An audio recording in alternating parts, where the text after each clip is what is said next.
আসসালামু আলাইকুম। যারা জর্ডান প্রবাসীরা রয়েছেন তাদের জন্য স্পেশাল একটি খবর রয়েছে, সেটি হচ্ছে আপনারা জানেন যে দেশ স্বাধীন হয়ে গেছে নতুন করে অনেকদিন আগে।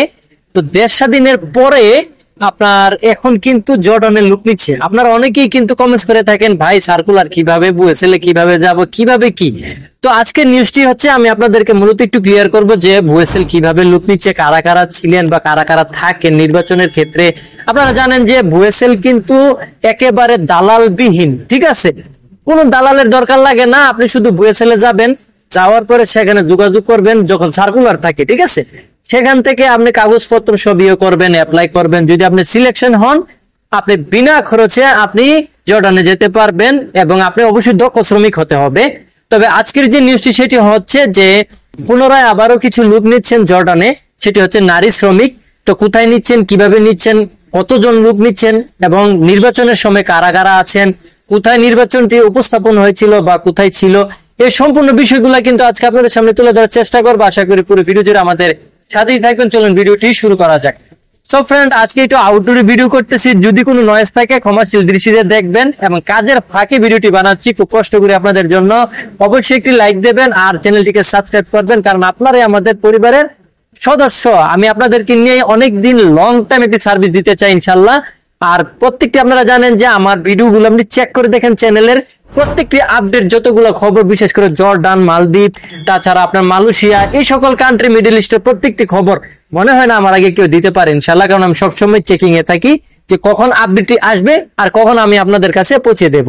তো যাই হোক, যদি উপকৃত হয়ে থাকেন অবশ্যই চ্যানেলটিকে সাবস্ক্রাইব করবেন। মূল কথায় যাই, সে বিষয়টি হচ্ছে যে নতুন করে আবারও নারী শ্রমিক নিচ্ছেন ক্লাসিক ফ্যাশনে, তারপরে বিভিন্ন কোম্পানিতে।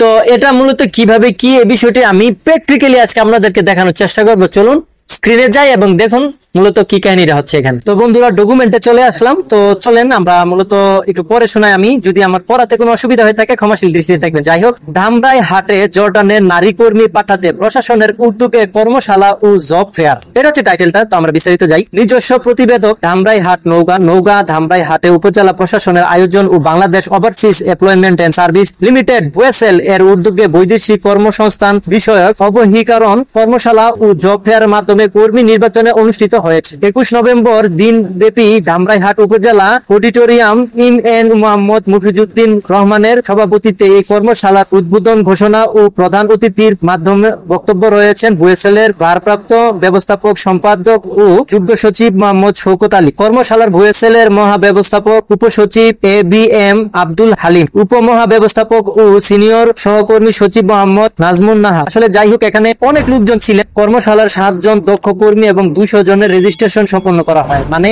200 জনের উপরে কিন্তু আপনার রেজিস্ট্রেশন সম্পূর্ণ করা হয়েছে। দেখছেন, ভারপ্রাপ্ত ব্যবস্থাপক পরিচালক মোহাম্মদ শওকত আলী জানান, বাংলাদেশ সরকারের একটি নির্ভরযোগ্য প্রতিষ্ঠান হচ্ছেন বুয়েসেল। বুয়েসেলের দালালবিহীন, সর্বদা প্রাপ্তি জনগণের জন্য নৈতিক নিরাপত্তা ও সাশ্রয়ী অভিবাসন নিশ্চিত করে থাকেন। আর্থিক ও জীবন ঝুঁকি ছাড়া অভিবাসন কেরিয়ার গঠনের সর্বদা সততার সহিত কাজ করে যাচ্ছে বুয়েসেল। উদ্যোক্ত কর্মসংস্থান বিষয়ক অবহিকরণ কর্মশালার শতাধিক নারী পুরুষ অংশগ্রহণ করেন। দেশের স্বাধীন হওয়ার পর প্রথমবারের মতো ধামরাই উপজেলার প্রত্যন্ত এলাকায় এই সেবা পেয়ে ইউএমই মুস্তাক মফিজুর রহমান প্রতি কৃতজ্ঞতা ও সুবাদ জানিয়েছেন ধামরাই মঞ্জিল। সো ফ্রেন্ড, এই হচ্ছে মূল বিষয়টা। আপনারা এতক্ষণ বুঝে গেছেন যে বুয়েসেলে কিভাবে মূলত আপনার ভিসা প্রসেসিং করছেন, লুক নির্বাচন করছেন, কিভাবে লুক পাঠানো হচ্ছেন, ঠিক আছে? তো আশা করি মূল বিষয়টি আপনারা বুঝতে পারছেন। যদি ভালো লাগে থাকে ভিডিওটি অবশ্যই লাইক কমেন্ট শেয়ার করবেন, চ্যানেলকে সাবস্ক্রাইব করবেন। আজকে আর বেশি বাড়াবো না কথা, তবে ভালো থাকবেন, মুসলিম ফ্রি থাকবেন, টাটা।